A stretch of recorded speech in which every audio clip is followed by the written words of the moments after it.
ನಮಸ್ತೆ, ನೀವು ನೋಡ್ತಾ ಇದ್ದೀರಾ ಫ್ರೀಡಂ ಟಿವಿ. ನಾನ್ ಕಾವ್ಯ ಹೆಗಡೆ. ಕಲಬುರಗಿಯಲ್ಲಿ ನಿವೃತ್ತ ನರ್ಸ್ ಎಡವಟ್ಟನ್ನು ಮಾಡಿದ್ದಾರೆ. ಹೆರಿಗೆಗೆಂದು ಬಂದಿರುವಂತಹ ತಾಯಿ, ನವಜಾತ ಶಿಶು ಇಬ್ರು ಕೂಡ ಸಾವನ್ನಪ್ಪಿರುವಂತಹ ಘಟನೆ ಕಲಬುರಗಿ ಜಿಲ್ಲೆ ಚಿತ್ತಾಪುರ ತಾಲೂಕಿನ ವಾಢಿ ಪಟ್ಟಣದಲ್ಲಿ ಒಂದು ಘಟನೆ.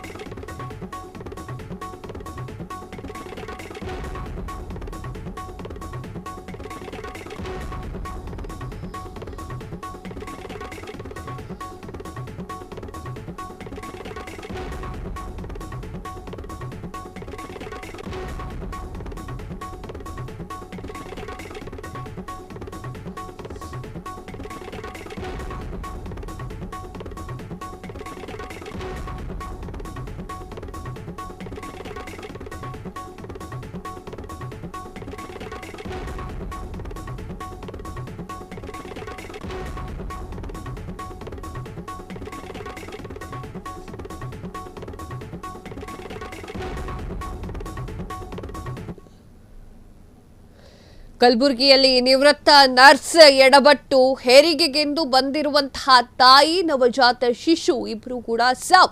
ಕಲಬುರಗಿ ಜಿಲ್ಲೆ ಚಿತ್ತಾಪುರ ತಾಲೂಕಿನ ವಾಢಿ ಪಟ್ಟಣದಲ್ಲಿ ಘಟನೆ. ಇಂಗಳಗಿ ಗ್ರಾಮದ ಶ್ರೀದೇವಿ ಪ್ರಭಾನೂರ್ 28 ವರ್ಷ, ನವಜಾತ ಶಿಶು ಕೂಡ ಸಾವನ್ನಪ್ಪಿರುವಂಥದ್ದು. ನಿವೃತ್ತ ನರ್ಸ್ ಬಳಿ ಹೆರಿಗೆ ಮಾಡಿಸಿದ್ದೆಂದು ಬಂದಿದ್ದಂತಹ ಗರ್ಭಿಣಿ ಶ್ರೀದೇವಿ ಚಿಕಿತ್ಸೆ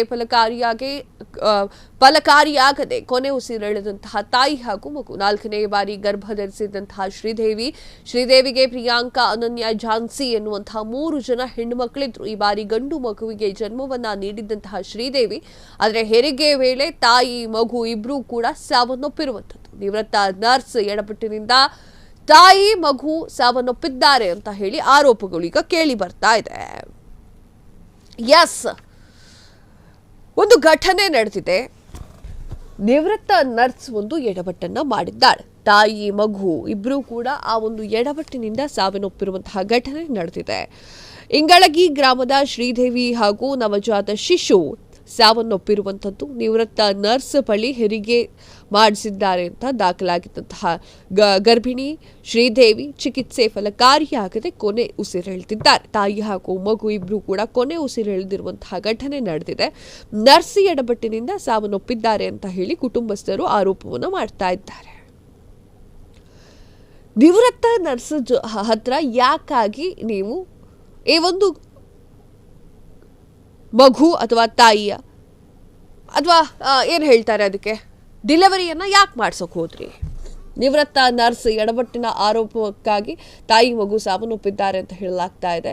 ಕಲಬುರಗಿ ಜಿಲ್ಲೆಯ ಚಿತ್ತಾಪುರ ತಾಲೂಕಿನ ವಾಢಿ ಪಟ್ಟಣದಲ್ಲಿ ಒಂದು ಘಟನೆ ನಡೆದಿದ್ದು, ಏಂಗಳಗಿ ಗ್ರಾಮದ ನಿವಾಸಿ ಶ್ರೀದೇವಿ ಪ್ರಭಾನೂರ್ 28 ವರ್ಷ ಅಂತ ಹೇಳಲಾಗಿದೆ ಹಾಗೂ ನವಜಾತ ಶಿಶು ಸಾವನ್ನಪ್ಪಿರುವುದು ಕಂಡುಬಂದಿದೆ. ನಿವೃತ್ತ ಆರೋಗ್ಯ ಸೇವಕಿ ಬಳಿಯೇ ಹೆರಿಗೆ ದಾಖಲೆಯಾಗಿದ್ದಂತಹ ಗರ್ಭಿಣಿ ಶ್ರೀದೇವಿ ಚಿಕಿತ್ಸೆ ಫಲಕಾರಿಯಾಗದೆ ಕೊನೆ ಉಸಿರೆಳೆದಂತಹ ತಾಯಿ, ಮಗಳು 4ನೇ ಬಾರಿ ಗರ್ಭಿಣಿಯಾಗಿದ್ದಂತಹ ಶ್ರೀದೇವಿ, ಪ್ರಿಯಾಂಕಾ, ಅನನ್ಯ, ಝಾನ್ಸಿ ಎನ್ನುವಂತಹ 3 ಮಕ್ಕಳು ಕೂಡ ಇದ್ರು. ಈ ಬಾರಿ ಗಂಡು ಮಗುವಿಗೆ ಜನ್ಮವನ್ನು ನೀಡಿರುವಂತಹ ಶ್ರೀದೇವಿ ನಿವೃತ್ತ ಸಹಾಯಕಿಯ ಎಡಪಟ್ಟಿನಿಂದ ತಾಯಿ ಹಾಗೂ ಮಗು ಇಬ್ಬರ ಬಲಿಯಾಗಿದೆ ಅಂತ ಹೇಳಿ ಆರೋಪಗಳು ಕೂಡ ಕೇಳಿ ಬರ್ತಾ ಇರುವಂತದ್ದು. ವಾಢಿ ಪೊಲೀಸ್ ಠಾಣೆಯ ವ್ಯಾಪ್ತಿಯಲ್ಲಿ ಈ ಒಂದು ಘಟನೆ ನಡೆದಿದೆ. ಕ್ಷಣ ಕ್ಷಣದ ಸುದ್ದಿಗಳಿಗಾಗಿ ಫ್ರೀಡಂ ಟಿವಿ ಸಬ್ಸ್ಕ್ರೈಬ್ ಮಾಡಿ, ಲೈಕ್ ಮಾಡಿ ಹಾಗೂ ಫಾಲೋ ಮಾಡಿ. ಹೊಸ ಸುದ್ದಿಗಳ ನೋಟಿಫಿಕೇಶನ್ಗಾಗಿ ಬೆಲ್ ಐಕಾನ್ ಮೇಲೆ ಕ್ಲಿಕ್ ಮಾಡಿ.